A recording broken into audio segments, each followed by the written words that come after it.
James DeWitt Yancey, plus connu sous le nom de J Dilla, est une figure incontournable de l'histoire du hip-hop. Il a marqué son époque par une approche révolutionnaire du rythme et de la production. Ce documentaire retrace son parcours.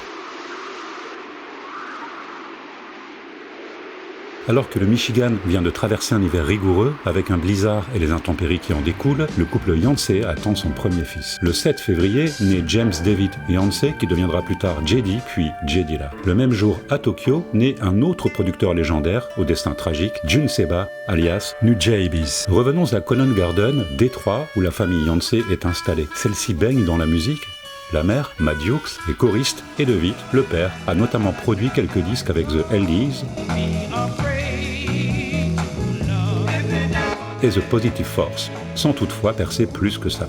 Enfant, James passe des heures à écouter des vinyles de jazz, de soul et de funk. Il développe une oreille unique et une obsession pour les détails rythmiques qui se révéleront décisifs plus tard. À l'école, il impressionne déjà ses camarades par sa capacité à reproduire des morceaux de mémoire et à manipuler des rythmes complexes. En 1991, alors qu'il est en second cycle à la Pershing High School de Détroit, James, alias JD, fonde avec ses amis T-Free et Baatin notamment, le groupe Cenepod, soit Dopness lu à l'envers, qui deviendra plus tard Slum Village. Sa réputation locale attire l'attention de Amp Fiddler, claviériste pour Parliament et Funkadelic, Prince ou encore Jamiroquai, entre autres. Amp habite également Conant Garden et lors d'une rencontre chez lui, ce dernier demande au jeune James « Comment tu crées tes beats ?» Ce à quoi James répond avec un double lecteur cassette. Plus tard, James pourra profiter de centaines d'heures de studio chez Amp qui l'initiera au MPC.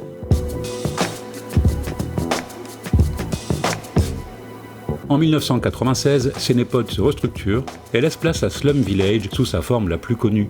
Dilla, équipé du MPC 3000, développe sa technique de production si particulière en introduisant des décalages rythmiques qui rompent avec la rigidité des boîtes à rythme et qui vont devenir sa signature sonore. James produira 2 albums avec Slum Village, Fantastic Volume 1 en 1997 et Fantastic Volume 2 en 2000. Grâce à ces 2 albums, Slum Village devient culte dans l'underground et une valeur sûre du hip-hop de Détroit. En plus de produire la musique au sein de Slum Village, James est aussi l'un des rappeurs du groupe et sur scène, il est à la fois DJ et l'un des interprètes.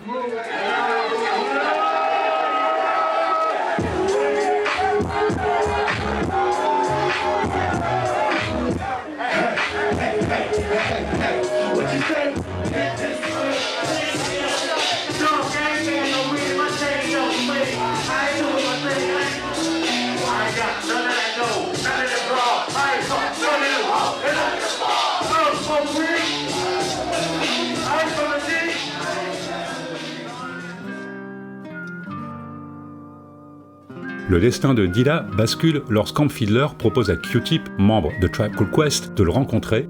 Q-Tip, très impressionné, intègre Dilla dans le cercle Native Tongues, un collectif new-yorkais composé notamment de Jungle Brothers, De La Soul, The Tribe Called Quest ou encore Queen Latifah. Il intègre également l'équipe de producteurs The Yuma, composée de Q-Tip, Ali Shahid Mohammed, lui ouvrant les portes des studios de La Grosse Pomme. Grâce à ce réseau, Dilla collabore avec The Pharcyde et produit plusieurs morceaux de leur album de 1995, une étape clé de sa carrière. Quand Dilla arrive en studio avec The Pharcyde, il surprend les rappeurs par ses beats bancals mais irrésistibles, forçant parfois les MC à réadapter leur flow. La deuxième moitié des années 1990 marque l'entrée de J Dilla dans une nouvelle dimension. Son nom commence donc à circuler dans l'industrie et son approche singulière du rythme intrigue autant qu'elle fascine. Avec Questlove, D'Angelo, Common et Erykah Badu, il intègre le cercle Soulquarians. Les sessions de ce collectif à l'Electric Lady Studio sont décrites comme de véritables laboratoires sonores où chacun expérimentait sans contrainte.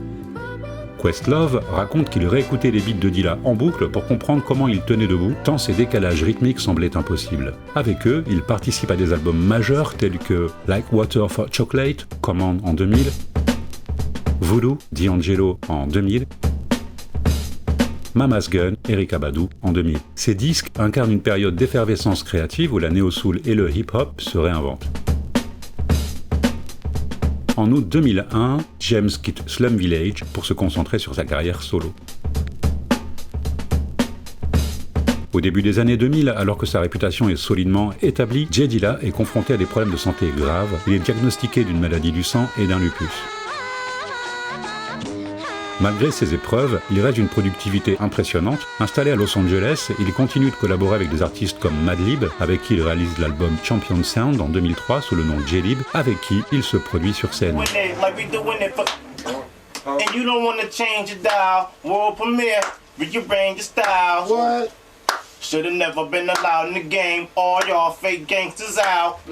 Ses proches le décrivent comme acharné au travail, passant des heures à composer, même affaibli, souvent avec son MPC posé sur ses genoux dans un lit d'hôpital, allant jusqu'à se produire sur scène en fauteuil roulant.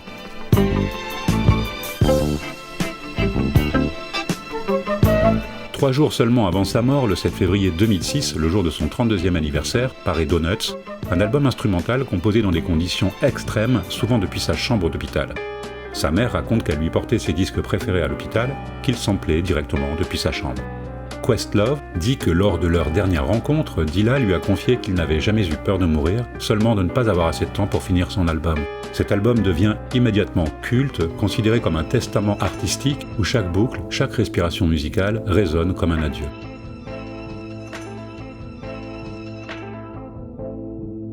La vie de J Dilla, bien que brève, fut d'une intensité rare. De ses débuts à Détroit à ses collaborations internationales, de ses expérimentations sonores à son dernier souffle créatif, il a laissé une empreinte indélébile et de nombreux beatmakers tentent encore aujourd'hui de s'approprier sa technique ou se revendiquent de son héritage. On retrouve son influence dans le jazz, la pop, la house music, la néo-soul et bien sûr le hip-hop.